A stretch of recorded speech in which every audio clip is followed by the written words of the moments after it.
everyone, I'm Zurnita with one of my favorite recipes for keto dairy-free buns. These are delicious low-carb buns made with psyllium husk.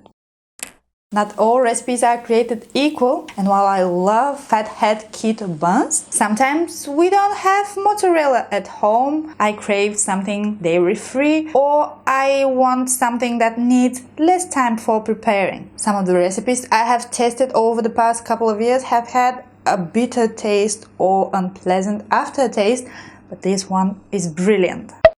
100 grams of blanched almond flour. I used almond meal from Lidl, 2 tablespoons psyllium husk, 1 teaspoon baking powder, 1 teaspoon white sesame seeds, 1 teaspoon black chia seeds, half a teaspoon garlic powder, half a teaspoon salt, and half a teaspoon dried leeks or onion powder is optional. The wet or liquid ingredients are 1 egg, 2 egg whites, 1 tablespoon vinegar or lemon juice, 3 tablespoons olive oil or melted butter, 4 tablespoons of boiling water. Before mixing the dough, preheat the oven to 180 degrees. In a bowl, mix the dry ingredients. In a separate bowl, mix the wet ingredients and whisk them well. Add the liquid ingredients to the dry ones and mix with a silicone spatula. Slowly add the boiling water, which is needed to activate the psyllium husk. Do not skip this step. Wait for about 5 minutes for the dough to thicken.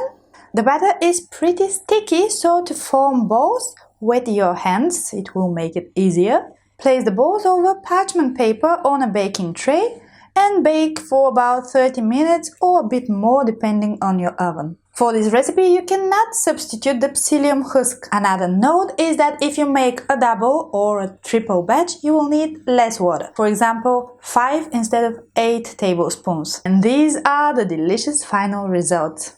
You can make sandwiches, burgers, croutons, skits, or eat them plain. If you found this video helpful, give it a thumbs up and subscribe for the channel for more practical and useful videos. I will see you again in my next one. Until then, stay happy and healthy. Bye.